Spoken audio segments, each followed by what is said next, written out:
Olá, pessoal. Bom dia para vocês. Hoje é quinta-feira, hoje é dia 28 de agosto de 2025. São 7 horas da manhã e nós estamos começando agora a penúltima edição da Semana do Desperta, né? E começando com um dia um pouco melhor para a infância no Brasil, porque o Senado cumpriu com o seu papel social e aprovou aquilo que já recebeu o apelido de Lei Felca, uma lei que dificulta as coisas para as Big Techs e determina procedimentos que têm por objetivo proteger a infância. Uma das mudanças mais sensíveis na legislação é aquela que proíbe a chamada caixinha de recompensas, que é quando crianças são expostas, né, diante de sorteios que se parecem muito com jogos de azar. Isso fica proibido agora, dependendo apenas da sanção presidencial. É um passo muito importante, porque dias atrás, quando esse assunto começou a ganhar o país, ninguém sabia qual seria a reação do Congresso Nacional, porque existe uma direita forte no Brasil e que era, pelo menos até a votação desse projeto, totalmente contrária a qualquer forma de regulação das Big Techs. Tão importante quanto a proteção da infância é o fato de que o Congresso, sim, parece disposto a algum tipo de regulação das Big Techs para proteger o cidadão em geral também, né? Agora, nos próximos meses, nós vamos ver como é que essas discussões vão avançar, porque o controle político das Big Techs sobre os políticos do mundo é algo que precisa ser estudado, né? Porque elas hoje detêm um poder enorme. Vocês veem que as Big Techs hoje, o interesse das Big Techs move até o governo americano, né? Com todo o seu poderio, com toda a sua força coativa, como a gente tem visto pelo que está acontecendo aqui no Brasil, na Europa, na Austrália e em outros lugares do mundo. Então, é uma boa notícia para nós. A gente vai terminar a semana com esse assunto resolvido, né? E, em compensação, tem outros que estão atrasando. Por exemplo, a questão da isenção do imposto de renda para quem ganha até R$5.000. A despeito da relatoria ser do Arthur Lira, alguns líderes do PP e do União Brasil estão se rebelando aí contra a taxação dos mais ricos do Brasil. É brincadeira isso? Sempre que alguém que ganha muito, muito dinheiro no Brasil é tributado, ou que se pretende tributar alguém que ganha muito dinheiro, aparece um santo protetor lá no Congresso Nacional, né? No caso, em tela, são União Brasil e o PP, do senador Ciro Nogueira, que é um notório defensor dos fortes e opressores. Ele mesmo esteve reunido com a banca aqui em São Paulo e se comprometeu a buscar uma forma de compensação que não passasse pelo pagamento de imposto de renda por quem ganha mais de R$600.000 por ano.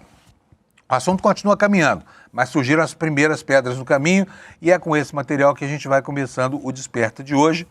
Vou desde já chamar o meu amigo Alex Amorim, que está aqui esperando no cantinho, escondidinho. Alex, cadê você? Bom dia. Estou aqui. O que é essa camiseta preta aí, meu amigo Alex? Essa aqui é uma camisa básica para não uso nenhum time. Hoje eu vim bem socialzinho, então estou tranquilo hoje, Panuso. Tá tranquilo porque o Palmeiras não jogou, né?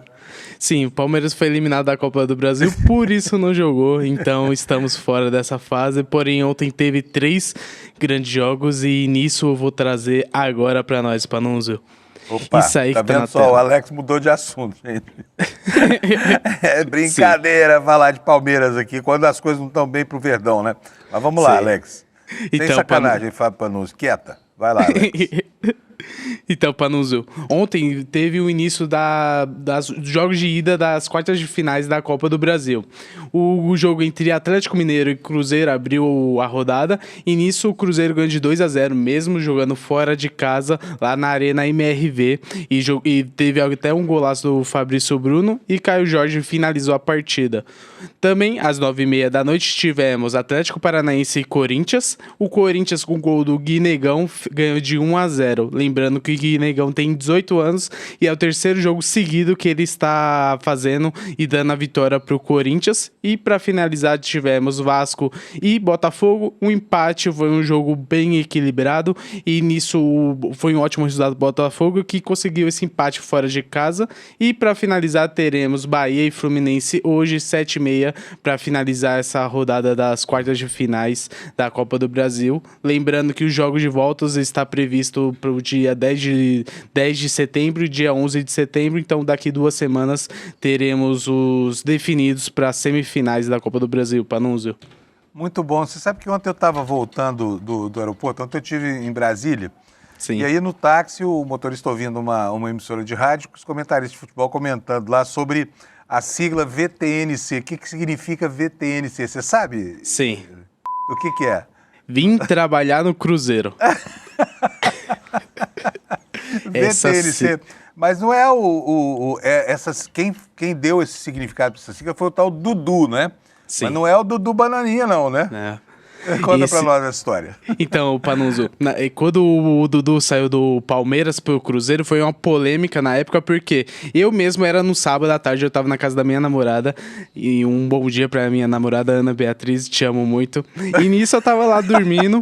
Esse é o merchan afetivo do Desperta. Sim. Vai, Alex. Então, era um sábado, eu acordei e eu vi a notificação que Dudu tinha assinado um pré-contrato com o Cruzeiro. Eu não acreditei naquilo, eu fiquei muito triste, comecei a chorar.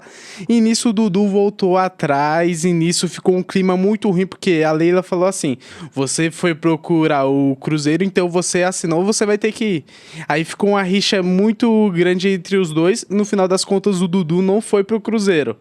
Mas aí, nisso, ele não foi muito escalado pelo Abel, virou reserva e tudo, que antes era um ídolo incontestável do Palmeiras. Essa transferência pro Cruzeiro, é isso? Isso. E no final das contas, o que aconteceu? O Palmeiras não renovou o contrato, muito por conta da relação entre Leila Pereira e Dudu. E o Dudu foi anunciado no Cruzeiro, ele ficou lá uns 2 meses.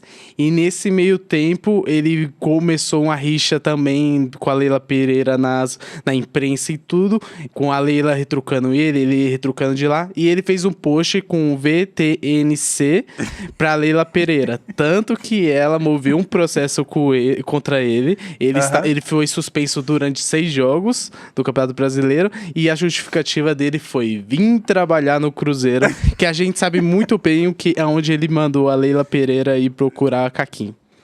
Pois é, então dependendo do Dudu, né? Sim. Essa sigla ganha um significado ou outro, né? Uma questão de semântica. VTNC pro Bananinha significa isso que você está pensando aí. Não vou falar, mas bota o bip aí para estimular o raciocínio da Amaral? galera aí. Põe o bip Cadê? aí, Amaral.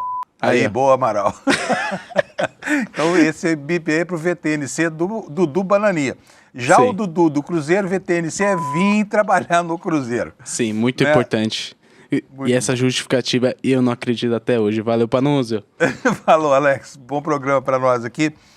O Alex e o Amaral continuam aqui com a gente, porque eles mandam aqui no áudio e no vídeo, tá bom, gente? Bom, vamos começar? Vamos começar com a meteorologia, como faz? Calma, que eu já vou mostrar para vocês aqui as manchetes do dia, tá? Mas olha só que coisa linda esse mapa que está na tela. Quer ver só? Olha só que beleza, tá vendo só? Parece que o Brasil está se desmanchando em líquidos, né? Mas não é assim, não.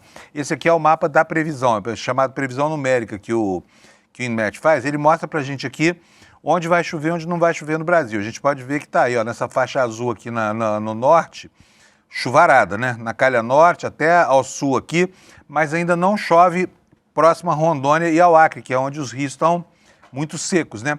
Aliás, por falar em secura, começou. Aqui em São Paulo, a Sabesp já começou a reduzir a pressão da água nas linhas. Para quê? Para tentar forçar uma economia de água que a população não entende, não adere. Nós tivemos aqui em 2015 uma situação de alto risco para a cidade. O governador de então, Geraldo Alckmin, precisou botar bombas nos reservatórios para tirar a última gotinha de água da reserva técnica desses reservatórios, né?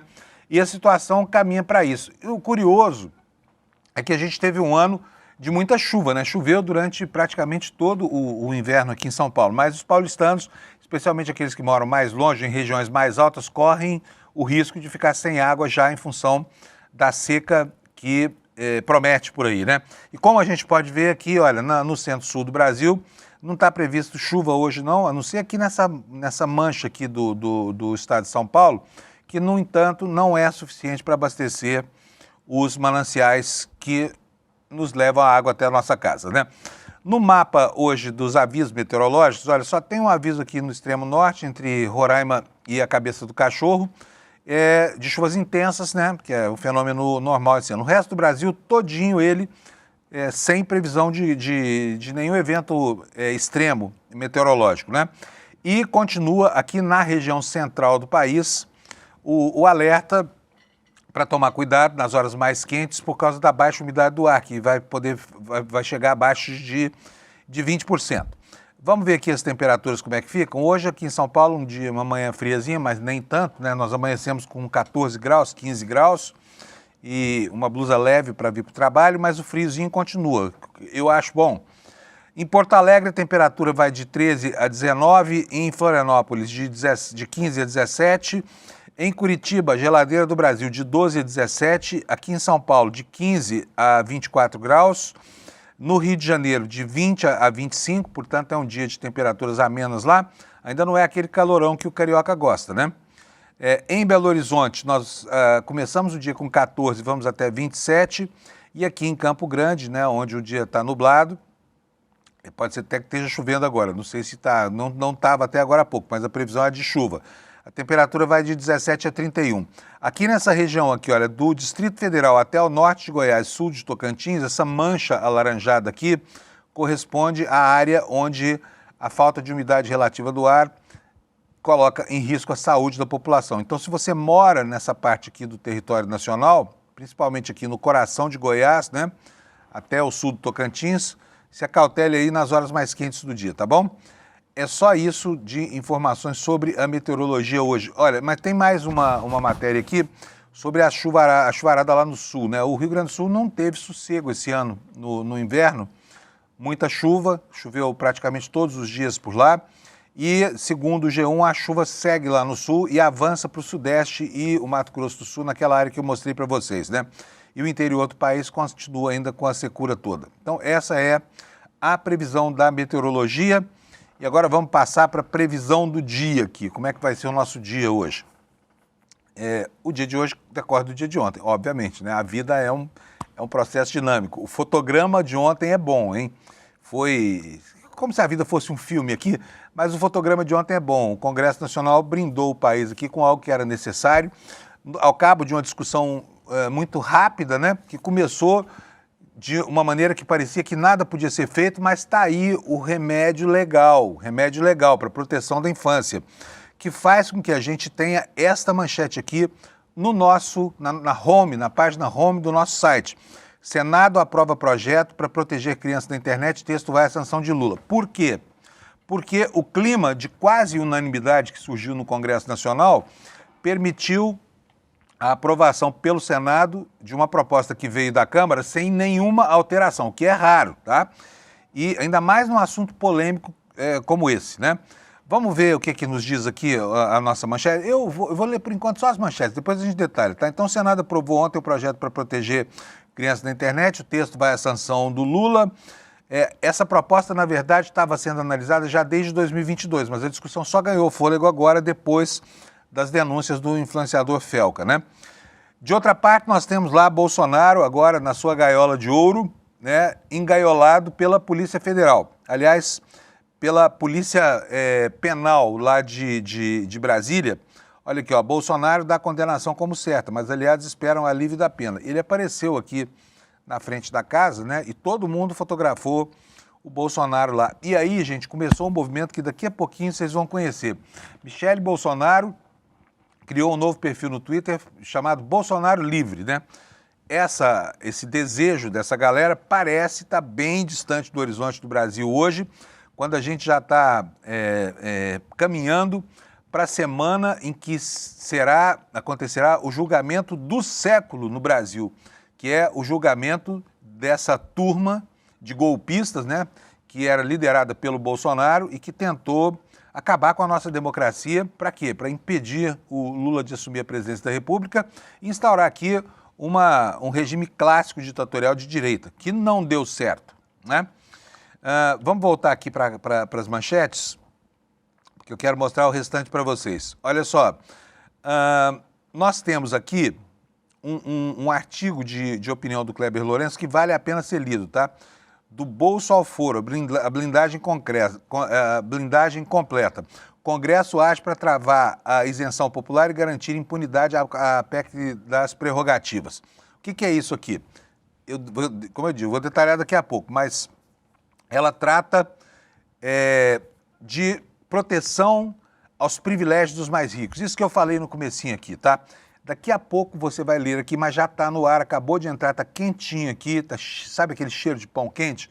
É essa notícia aqui do Kleber Lourenço. Vai lá e veja, porque esse assunto aqui merece a sua atenção, tá bom? Vocês vão ver como é difícil tirar dinheiro, né, a guisa de imposto de renda dos privilegiados brasileiros, dos mais ricos, né? Como tem gente que se sensibiliza com esses pobres coitados que não pagam imposto de renda só porque o governo vai tributá-los com no máximo 10%, num país em que qualquer Zé Mané paga 27,5% de imposto de renda se ganhar mais de 3 mil e poucos reais, tá? Leiam a opinião aqui do Kleber no nosso site, daqui a pouquinho eu compartilho ela com vocês, tá bom? Mas vamos voltar aqui para a página das manchetes, ver o que mais que nos reserva aqui a página principal do site do ICL Notícias. Lula reconduz Gonê na PGR. Isso aqui é uma situação protocolar, né? O presidente da República está reconduzindo o Procurador-Geral da República, com quem governou em plena harmonia, ao cargo de PGR, né? Paulo Gonê. Nessa quarta, o presidente Lula assinou a recondução de Paulo Gonê ao comando da PGR. Procurador já ocupa o cargo desde 2023. Mais um pouquinho e a gente vê a informação completa, tá? E por último, aqui uma análise com a opinião de juristas sobre essa tal PEC da impunidade. Essa PEC da impunidade é uma afronta à moralidade pública, né? Ela torna praticamente inimputáveis deputados e senadores do Brasil, porque tudo fica sujeito à autorização prévia do Congresso Nacional, até prisão em flagrante, hein? Quer dizer que o sujeito, se o parlamentar for pego, sei lá, como uns aí que, né, uns ou outros aí do Rio Grande do Sul ou de Goiás, que atropelam e matam alguém bêbados no volante, não pode prender, tá? Precisa pedir autorização para o Congresso se a PEC da impunidade passar. E aí, os juristas brasileiros estão indignados com isso, aqui pelo menos aqueles que estão comprometidos com o interesse público no Brasil, tá bom? Então, são essas as manchetes na capa do ICL. E eu vou começar a detalhar para vocês cada um dos assuntos. Vamos começar por essa história da impunidade, da PEC da impunidade. Aqui tem o título da matéria no site do ICL, esse aí que vocês estão vendo. Querem ficar acima da lei. Câmara planeja votar o pacote da impunidade. Kleber Lourenço está mostrando para a gente como é que o assunto, como é que a banda toca. A Câmara dos Deputados se prepara para votar um conjunto de medidas que, na prática, reinstalam uma barreira contra investigações e processos criminais envolvendo parlamentares. O centro do acordo é a PEC das prerrogativas, reapresentada a partir de 2021, que recoloca no jogo a exigência de autorização prévia do Congresso para que uma ação penal contra deputado ou senador seja aberta. A medida é tratada nos corredores do Legislativo como parte de um pacote mais amplo de autoproteção, apelidado pelos críticos de pacote da impunidade, ou PEC da impunidade. Essa proposta recupera um cenário que é anterior a 2001, a emenda constitucional 35/2001, porque até então processos só avançavam se a Câmara ou o Senado autorizassem, algo raríssimo, segundo dados históricos. Tirar esse quadro daqui.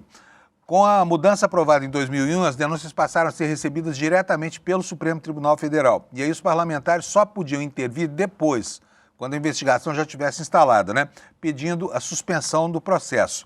Agora a blindagem pretende devolver ao Legislativo a chave que permite ou não o início de uma investigação formal, recolocando o poder político como porteirão, né, do sistema judicial.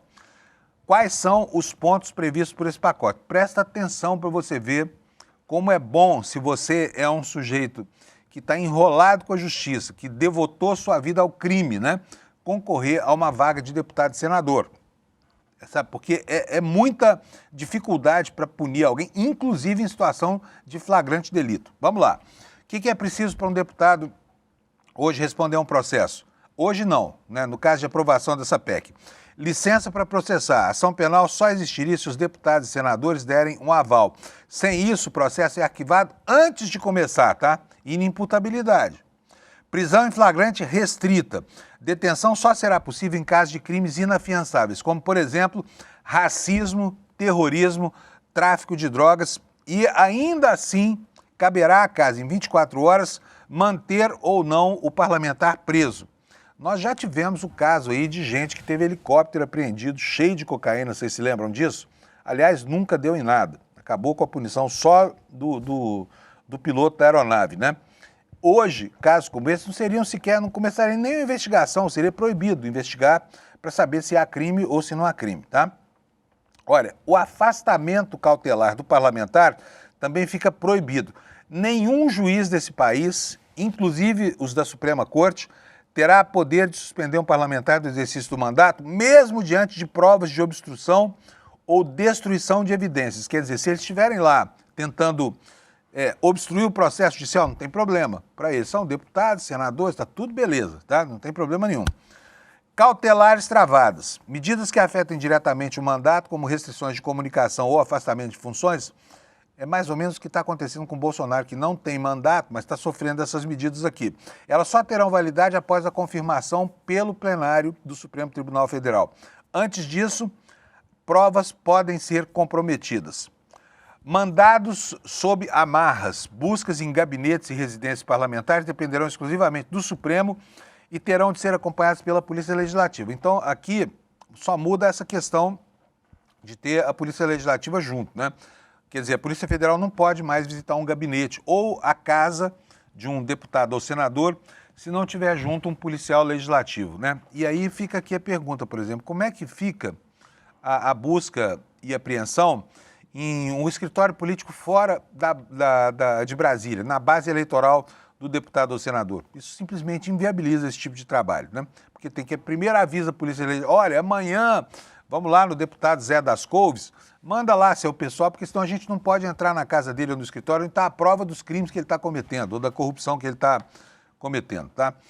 Vamos ver o que mais que nos conta aqui o Kleber. Ele diz o seguinte, na sua reportagem, na capa do ICL. O debate sobre foro privilegiado corre em paralelo, mas tende a perder fôlego. A proposta de transferir os processos para a primeira instância não deve avançar. Eu quero lembrar a vocês que um dia, no passado, 20 e tantos anos lá para trás, foi justamente a perspectiva de persecução por juízes de primeira instância que fez com que o Congresso desse o foro privilegiado aos parlamentares, para livrá-lo, né, do, digamos assim, entre aspas, assédio do juizinho da base eleitoral que podia colocar, sei lá, a incolumidade, né, comercial, o bom nome do parlamentar em risco, e aí tudo foi transferido para o Supremo Tribunal Federal. Agora, para se livrar do Supremo, que está numa fase cidadã, os deputados querem devolver, pelo menos uma parte dele, devolver o foro para a justiça comum, né? Mas essa proposta já está sendo vista com maus olhos. Eles não querem ter o juizinho lá da primeira instância atuando nesse processo e pode ser que esta parte da proposta não avance, né? Parlamentares avaliam que seria arriscado abrir esse precedente no atual contexto, em que muitos enfrentam processos sensíveis. A leitura é de que a blindagem real acontecerá via controle político sobre o início das ações penais e o esvaziamento das medidas judiciais e não pelo deslocamento do foro. Assim, a expectativa é de que a regra continue exatamente como está. Fica lá no Supremo, né, mas só em último caso, porque vai ser praticamente impossível abrir uma investigação contra um deputado ou um senador. E aqui temos opiniões de especialistas, aqui de juristas, e um gráfico que vai mostrar para vocês a diferença, né, entre esse controle político ou apenas o controle jurídico desses assuntos. O que nos diz aqui o Kleber? A professora de Direito Constitucional Damares Medina ressalta que os dados históricos não deixam margem para dúvida. E isso você pode ver aqui nesse mapa. Olha, vou diminuir um pouquinho aqui as letrinhas da minha página para que o mapa caiba aí. Vamos lá, o que esse mapa nos diz e que a professora fala? Os números demonstram que quando a chave fica nas mãos dos próprios parlamentares, os processos simplesmente não existem. Ela também observa que o vale entre 2020 e 2022, que é todo esse período aqui, olha, tá vendo aí, olha, que quase não houve ações judiciais contra parlamentares, isso aí acontece quando a chave está nas mãos dos próprios parlamentares. Ela também observa que entre 2020 e 2022, isso coincidiu com a inação da Procuradoria-Geral da República, né, sob a gestão de Augusto Aras, e que isso pode ter contribuído diretamente para o ambiente que resultou nos ataques do 8 de janeiro. Tá? Quando o sistema fica paralisado, diz essa professora, a democracia fica sem resposta. Damares acrescenta ainda que o pico registrado em 2023, que é isso aqui, olha, quase 1.400 ações, né? Onde é que eu estava aqui? Me perdi aqui.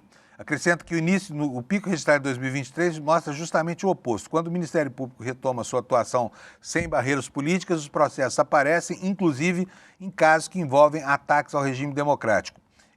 Essa inflexão aqui para mais, né? Ela foi provocada justamente pelo processo dos envolvidos com o 8 de janeiro. O impacto prático seria visível em casos recentes. Parlamentares investigados por corrupção, lavagem de dinheiro ou incitação aos atos do 8 de janeiro poderiam ter escapado de buscas e de medidas cautelares se o modelo defendido por essa PEC, instituído por essa PEC, já estivesse em vigor. A Procuradoria-Geral da República teria de esperar um aval político prévio e o Supremo ficaria engessado até o plenário confirmar qualquer decisão mais dura.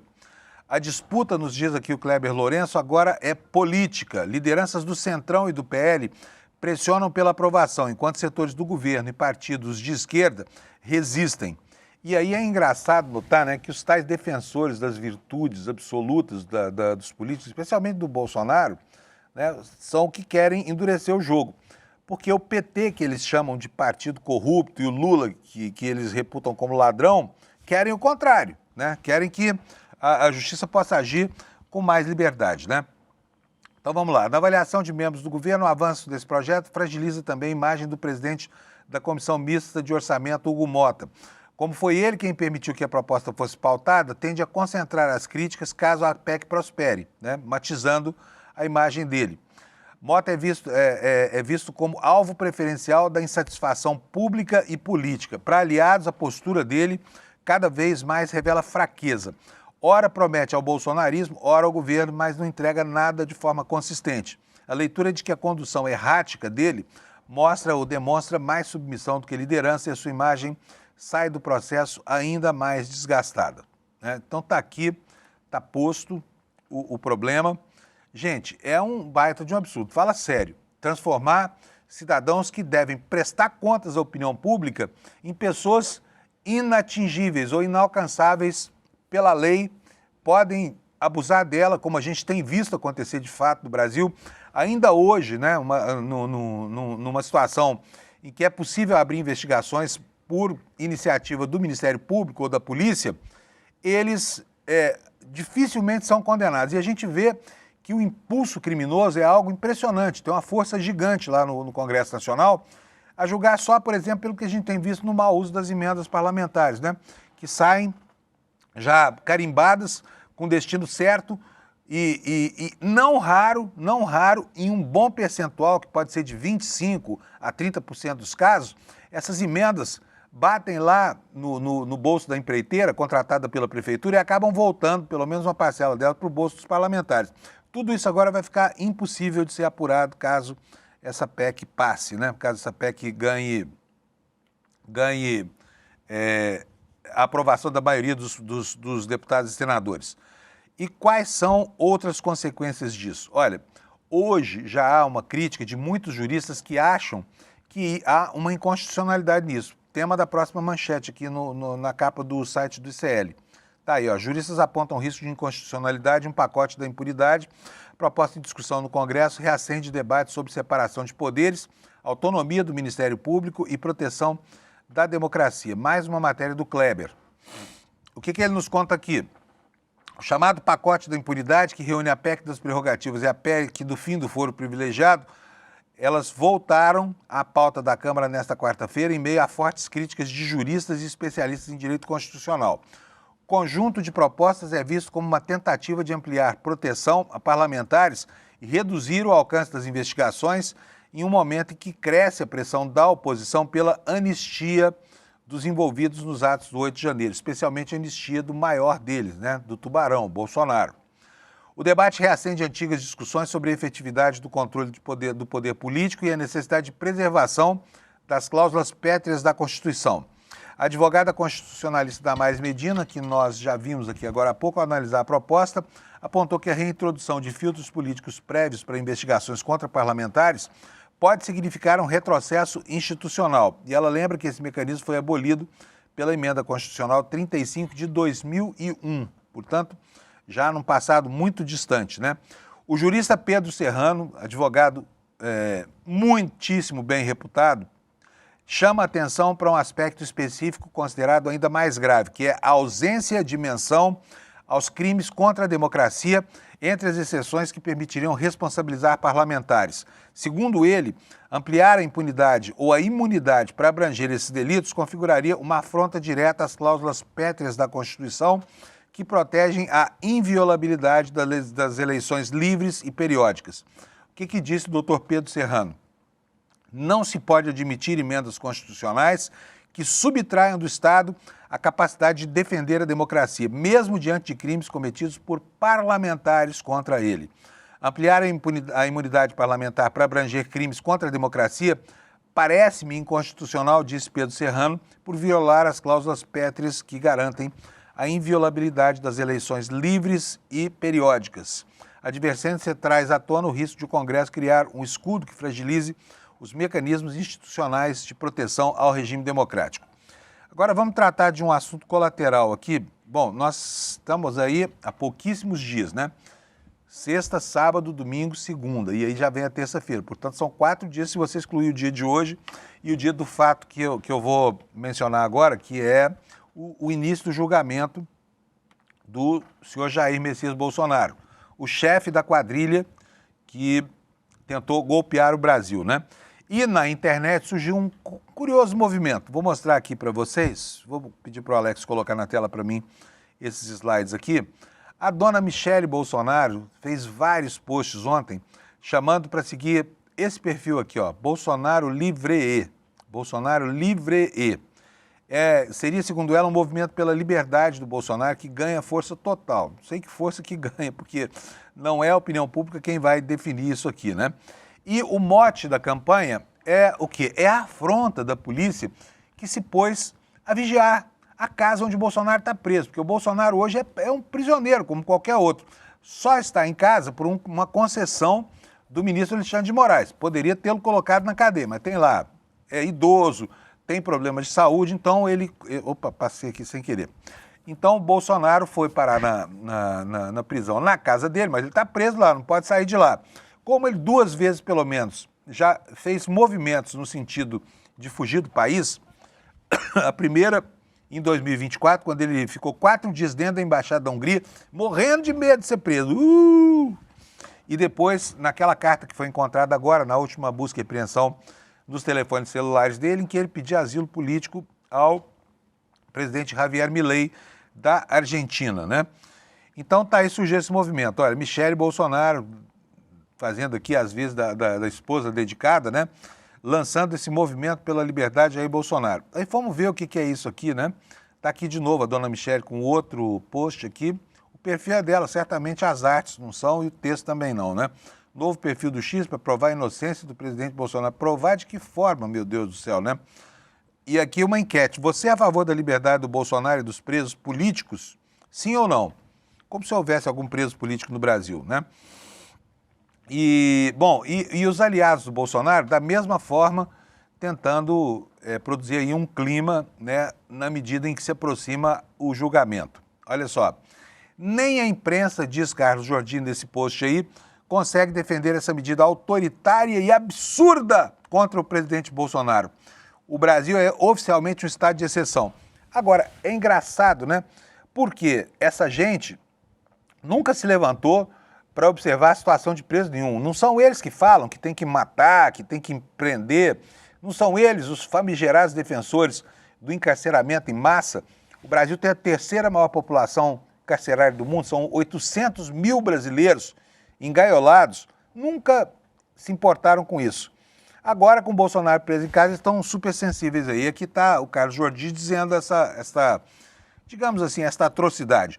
Nem a imprensa consegue defender essa medida autoritária e absurda contra o presidente Bolsonaro. O Brasil é oficialmente um estado de exceção. Né? Está aqui o Carlos Jordi reclamando. E tem vários outros que vão na mesma direção na internet. O movimento está firme e forte por lá, tá bom? Inclusive, o ex-vice-presidente, né, que sempre foi sacaneado por Bolsonaro e Companhia Limitada, que nunca teve espaço no governo em que ele mesmo era a segunda pessoa mais importante, o general Hamilton Mourão, fez também aqui um postzinho para marcar a sua posição. Quer ver só? Deixa eu botar aqui na tela para vocês lerem junto comigo. O general Hamilton Mourão, a recente determinação no sentido de incrementar as medidas de vigilância sobre o presidente Bolsonaro é descabida, viola a privacidade familiar e tem clara motivação de perseguição política. General Mourão, menos, né? A medida, mais uma vez, busca constranger e humilhar o presidente Bolsonaro e sua família para minar o seu capital político. Bolsonaro não é bandido. É um homem de 70 anos com problema de saúde e não merece isso. Tem um mínimo de dignidade a respeito. É óbvio que o Bolsonaro é bandido. É um dos piores bandidos. Ele tentou sacar contra as instituições, né? Ele tentou suprimir as liberdades de todos nós com instrumentos de exceção. Então ele é bandido, sim. A argumentação dele está aqui, dito que não. E a condição, essa condição de bandido, logo, logo vai estar carimbada na testa do Bolsonaro quando sair o acórdão do julgamento que ele passa a enfrentar agora, né? Olha aqui, dentro do perfil Bolsonaro Livre, vem mais uma perguntinha aqui, olha. Perfil Bolsonaro Livre. É o perfil da dona Michele Bolsonaro, né? No movimento, numa campanha institucional pela liberação do marido e para tirarem a Polícia Federal de lá. Bolsonaro vigiado pela polícia, mas o crime organizado continua solto nas ruas. Isso é justiça? Qual ameaça Bolsonaro oferece para justificar tamanha vigilância? Eu vou responder aqui. Ameaça de fuga, que é um dos pressupostos da decretação de medidas cautelares para impedir, né, a fuga, ou seja, para que ele se furte a aplicação da lei penal, tá? E aqui diz mais o perfil, está dizendo assim, ó, é a favor da liberdade de Bolsonaro? Sim ou não? Se não, se sim, siga Bolsonaro livre. Vamos ver como é que estão essas enquetes aqui, para a gente ter uma ideia do que está acontecendo? Deixa eu abrir aqui o X, vou colocar no perfil, pode botar na tela, por favor. Está aqui o perfil, olha, Bolsonaro livre, né? Aqui, ó, inacreditável, urgente, Bolsonaro está sem apetite, emagreceu, oh meu Deus do céu, mas é uma vitimização, emagreceu 3 quilos desde que foi colocado em prisão domiciliar. Imagina se não tivesse, né, aquela mansão onde ele está, com piscina e tudo mais. O que mais aqui? Bolsonaro inacreditável, Bolsonaro sem fuga e com a PF dentro de casa. A PF não está dentro da casa, a PF está do lado de fora da casa, tá bom? Vamos ver aqui, ó. Quem está com saudade de ver Bolsonaro nas ruas com o povo? O Brasil quer Bolsonaro de volta, livre, né? Vamos ver aqui o inquérito aqui, olha. O inquérito não, a enquete. Movimento pela Liberdade do presidente Bolsonaro ganha força total. Posso contar contigo, sim ou não? Vamos ver aqui nas respostas, o que está? Não tem aqui. Dona Michele, me desculpa aqui, eu abri errado. Deixa eu ver se eu consigo ler os comentários aqui. Não tem jeito de ler os comentários. Espera aí, deixa eu... O meu querido Alex está falando, clica na postagem.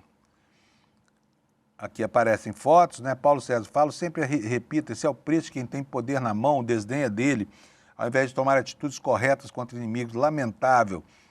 Nós perdemos a política no dia 8 de setembro de 2021, quando nosso presidente arregou e deixou o Michel interferir. E aí vai. Quer dizer, as opiniões aqui, você não podia esperar outra coisa, né? Que absurdo, foram longe demais. Até quando vai essa perseguição? Até o dia em que o Bolsonaro estiver condenado e preso aí sim numa gaiola com grade de ferro, né? E não na gaiola de ouro dele. Palhaço Maravilha Oficial, conte com o nosso apoio. Nós brasileiros não vão te abandonar. Nós brasileiros não vão te abandonar. Doutora Sofia, sim, Bolsonaro livre, que descalabro que estão fazendo, mas a farsa vem à tona e vai cair um por um da crueldade que estão fazendo com um homem digno e honesto. Wild aqui, olha, Wild Raio 02, eternamente junto com o Bolsonaro. O povo é o poder, Mário? Sim, sempre. Quer dizer, tem gente ainda que, né, que faz esse tipo de coisa. Gente, vamos continuar aqui com o noticiário. Então você já sabe que se você tiver a fim de apoiar aí o movimento Bolsonaro Livre, é só ir lá no X, né? Você vai achar esse movimento lá. Se não quiser, não vá, porque é mais do mesmo, tá bom? Vamos falar sobre a Lei Felca? Vamos lá? Isso, se tem uma coisa boa que aconteceu nas últimas semanas, foi isso, né? Quer dizer, finalmente aprovaram algo aqui que tira um pouco do arbítrio das Big Techs na hora, pelo menos, de explorar comercialmente as nossas crianças. E nós temos aí na nossa tela a manchete sobre isso, uma manchete justa. O Senado aprova projeto para proteger crianças na internet. O texto vai agora à sanção de Lula. Essa proposta começou a ser analisada em 2022, mas só ganhou tração muito recentemente depois daquele documentário do Felca, e por isso esse pacote há de ser conhecido para sempre como Lei Felca. Matéria da Folha Press, aqui no site do ICL. O Senado aprovou nesta quarta-feira o projeto de lei que busca proteger crianças e adolescentes em meios digitais. A proposta começou a ser analisada em 2022, só ganhou tração recentemente depois do vídeo do Felca. O tema ficou conhecido como adultização. O texto obriga as plataformas digitais a adotarem mecanismos para impedir acesso de crianças e adolescentes a conteúdos inadequados, além de estabelecer regras gerais para o uso de recursos virtuais por esse público. Empresas que não cumprirem as determinações estarão sujeitas, em casos mais extremos, a uma multa de até 50 milhões de reais por infração e até mesmo a proibição de operar no país, segundo o texto. Também é determinada a criação de uma estrutura estatal responsável pela aplicação das regras, o que demandará a discussão de uma lei específica para o seu funcionamento. A aprovação pelo Senado foi por votação simbólica, ou seja, como na Câmara também, não houve necessidade de contar os votos. E encerra as discussões sobre o projeto no Congresso Nacional. Os senadores Carlos Portinho, do PL do Rio de Janeiro, Eduardo Girão, do Novo, do Ceará, e Luiz Carlos Reins, do PP do Rio Grande do Sul, pediram para registrar que eram contra a proposta, ou seja, a favor do direito de explorar crianças pelas Big Techs, Esse novo núcleo global de poder, chamado Big Techs. Aliás, por falar nisso, gente, eu quero sugerir para vocês a leitura de um livro, eu acabo de ler e fiquei muito impressionado porque as coisas foram acontecendo com uma velocidade estonteante a partir da virada do milênio, da virada do século, e a gente mal se deu conta da derrocada do capitalismo e do surgimento, da eclosão de um novo regime, que é o regime feudal que volta aí emulsificado, impulsionado por essas Big Techs, que não produzem nada de valor além de informação. Elas não são feitas uma fábrica, elas não são como uma fábrica, elas não produzem nada que se possa comprar ou vender, a não ser informação. E o produto que elas obtêm é a sua atenção, o principal insumo delas. É muito importante ler trabalhos como esse, porque eles nos mostram mudanças que a gente é incapaz de perceber e que mudam completamente a nossa vida, A nossa maneira de comprar coisas, a nossa maneira de absorver conhecimento e tudo mais. Então, é muito importante. Estou sugerindo a vocês, esse livro é de um ex-ministro da Economia da Grécia, ele se chama Yannis Varoufakis. É um trabalho fenomenal, tão importante quanto o livro Como as Democracias Morrem, que, aliás, nós vamos discutir já. Nós vamos discutir daqui a pouco, às 8 horas da noite, aqui no ICL, tá? Bota para mim a tarja aqui do evento de hoje, por favor, Alex, que eu já vou aproveitar aqui para chamar a atenção do pessoal. Olha só, essa aula magna que nós vamos ter hoje aqui no ICL chama Como Salvar as Democracias. Quem é que vem para dar essa aula junto com o Eduardo Moreira? O Daniel Ziblatt, que é um dos autores de um livro que talvez seja um dos mais importantes de todo o século, O século ainda está no começo, mas o livro dele é muito importante, chama Como as Democracias Morrem. E o evento aqui chama Como Salvar as Democracias. Esse trabalho mapeou a decadência da democracia, promovida não mais por quarteladas clássicas, e sim pelo uso de concessões ou de instrumentos da própria democracia por essas novas formas de fascismo que se apropriam do direito ao voto, por exemplo, e de outras franquias democráticas para destruir as próprias democracias. O Daniel Ziblatt é importantíssimo e é uma oportunidade rara de ouvi-lo falar essa de hoje à noite. Para você participar disso tudo, não precisa pagar nada, não precisa ser sócio do ICL nem nada. É só vir aqui, aqui embaixo, despertaicl.com.br e você se inscreve, você ganha um ingresso para participar dessa plateia que vai assistir de graça hoje essa aula magna proferida pelo Daniel Ziblatt, que é professor da Universidade de Harvard, numa conversa com o Eduardo Moreira. Não perca, tá? Não perca, porque é muito importante. Agora, eu vou voltar aqui ao assunto que me levou a toda essa viagem aqui, que é a questão da Lei Felca, Esse texto vai seguir para a sanção do presidente Lula agora. Por quê? Ele foi rapidamente votado pela Câmara, estava lá parado desde 2022, foi votado pela Câmara, o Senado resolveu, por votação simbólica, aprová-lo da mesma maneira, sem introduzir nenhuma novidade. Então, ele não vai precisar voltar para ser votado de novo na Câmara. Vai direto para a sanção presidencial e vai logo, logo entrar em vigor. O relator, o senador Flávio Arnes, do PSB do Paraná, recomendou que os colegas aprovassem a medida quase na forma como foi avalizada pelos deputados na semana passada e batizou oficialmente o texto como Estatuto Digital da Criança e do Adolescente, mas vai ficar conhecido mesmo como Lei Felca. A principal alteração feita por Arnes e aprovada pelos senadores foi a proibição daquilo que eu falei lá no começo do programa, as chamadas caixinhas de recompensas em jogos direcionados a crianças e adolescentes e que provavelmente serão jogados por grupos assim, né, por grupos infantis. O que são essas caixinhas de recompensas? São eventos, explica aqui a matéria, normalmente pagos, em que o jogador participa de um sorteio virtual para obter ou não um item necessário para avançar num jogo. Por exemplo, o exemplo citado aqui é o seguinte, o jogo de espadas, né? É quando o garoto consegue uma espada mais poderosa, que permite matar mais adversários. Só que a criança nunca sabe qual é a recompensa que vai ganhar. Então tá aqui, olha, o senador, o Flávio Arnes, afirmou que esse mecanismo funciona de uma maneira semelhante aos jogos de azar, já que não há certeza sobre qual será a recompensa. O que ele disse? Aqui, entre aspas. Se a legislação vigente considera ilegais os jogos de azar voltados para adultos, com muito mais razão devemos proibir também os jogos de azar direcionados para menores de idade, que são pessoas vulneráveis, escreveu Arnes em seu relatório, né? O projeto veda o perfilamento desses usuários com fins de propaganda. O que é isso? Ele proíbe que empresas analisem o perfil de crianças e adolescentes com base em seus hábitos digitais para exibir propaganda direcionada a esses grupos. E olha, isso é usado de maneira tão inescrupulosa. Eu vou citar aqui, outro dia, uma deputada, eu não me lembro bem quem foi, mas não importa, você vai se lembrar disso junto comigo. O jogo Roblox, por exemplo, faz com que crianças trabalhem na construção de cenários, ou seja, de partes do jogo, sem receber qualquer remuneração. Então elas trabalham para a empresa que explora esse jogo e não recebem nada por isso, sabe? E são crianças, você vê crianças de 10, de 11 anos jogando esse jogo chamado Roblox, né? Então essa é uma das coisas que esse projeto tem por objetivo proibir, né? Ele também trata da monetização e do impulsionamento.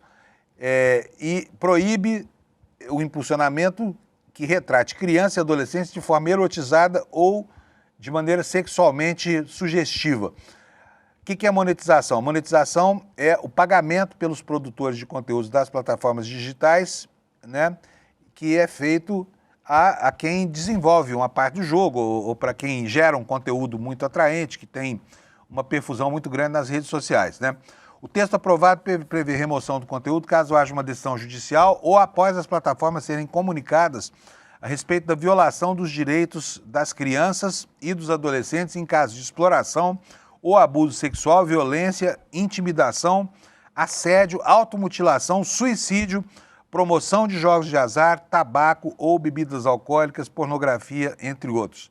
E isso aqui é desastroso. Eu lembro bem de um caso que aconteceu há mais ou menos um ano, na cidade de Araguari, uma garota saudável, cuja família não desconfiava que ela pudesse estar participando de atividades letais nas redes sociais, que morreu, por exemplo, num desafio para inalar um desodorante, né?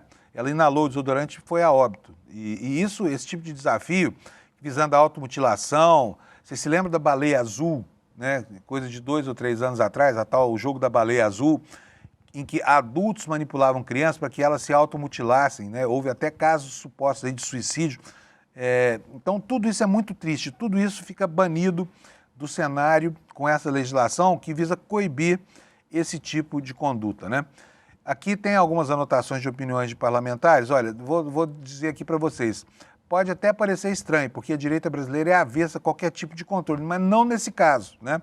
E aqui vou registrar. Olha aqui, uma opinião da Damares Alves, do Republicanos. Quando a classificação indicativa passou no Congresso Nacional, ainda tinha gente decidindo que isso vai nos censurar. Graças a Deus, segundo ela, a classificação indicativa passou e foi uma bênção.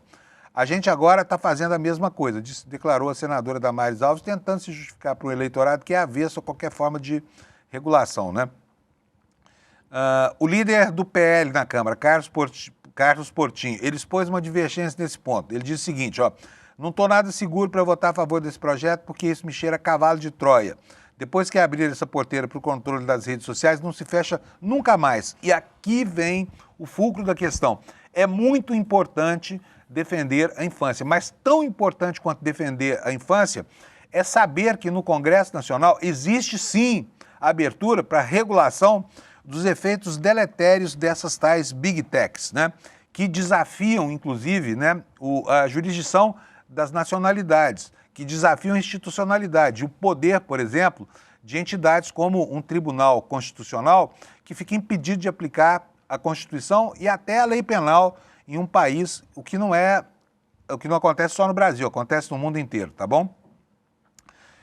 Gente, agora eu vou falar sobre um outro projeto do imposto de renda, da isenção do imposto de renda para quem ganha até R$5.000. Vocês viram que ele andou e agora, pumba, de repente deu uma paradinha lá no Congresso Nacional e parecia ser uma iniciativa consensual tão forte que deveria ter tido o mesmo desfecho que esse projeto da adultização, né? A chamada Lei Felca, que já está aí prestes a começar a vigorar. O que aconteceu com o projeto da isenção do imposto de renda? Tem gente jogando duro ali, sabe? Apesar da relatoria ser do Lira. Olha só essa matéria aqui do Estadão. Como o projeto de isenção do IR saiu do aparente consenso e volta a empacar na Câmara. É incrível, né? Como uma coisa de tão significativo apelo popular possa, de repente, dar essa refreada aí.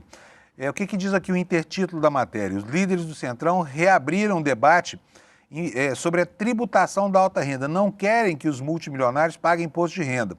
E o PP, partido do Ciro Nogueira, o partido dos milionários brasileiros, insiste em subir a contribuição cobrada de bancos. Parece uma coisa de socialista, de comunista, mas não é não. Por que ele não quer?